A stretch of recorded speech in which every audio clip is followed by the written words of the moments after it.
Voilà pourquoi après la Seconde Guerre mondiale, dans les années 80, je prendrai le cas de la Russie où tous les stratagèmes ont été mis en œuvre pour l'effondrer avec le président Gorbatchev.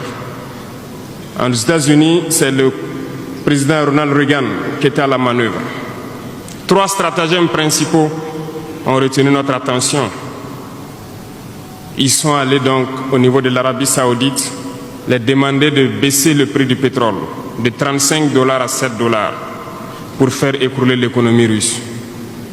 Parallèlement à cela, ces mêmes personnes qui viennent de quitter l'Afghanistan, soit disant qu'ils combattaient les talibans ont été reçus par le président Ronald Reagan à la Maison Blanche. Ils ont été armés par la CIA.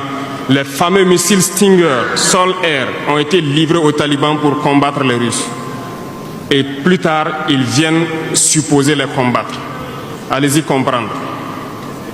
Le 3e stratagème, c'était un bluff. Le projet IDS, Star Wars.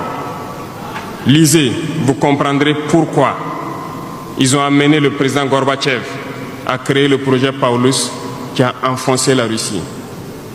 Une fois que la Russie s'est effondrée, ceux qui se prétendent être de l'Empire du bien ont commencé à jubiler, jusqu'à ce que vienne cette équipe avec Vladimir Poutine pour essayer de remonter la Russie.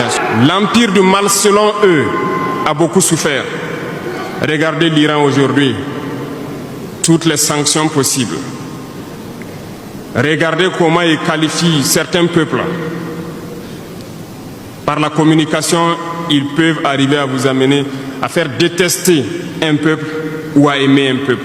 Ils sont très forts dans la communication et ils passent par tous les canaux possibles. Regardez les guerres qui sévissent. Ils ont tout inventé pour leur propre intérêt.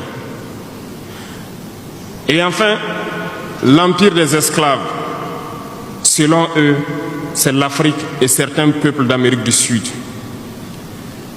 Dans leur tête, comme je le disais dernièrement, l'Afrique les appartient, nos terres les appartiennent, les richesses de l'Afrique sont pour eux. Et ils ne peuvent pas concevoir que des Africains puissent s'émanciper, sortir la tête de l'eau et vouloir donc les tenir tête.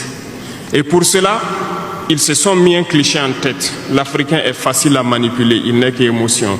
Ils trouveront toujours un Africain pour lutter contre son frère. Et ça a toujours été comme ça. Ils vous ont amené à détester votre propre couleur de peau.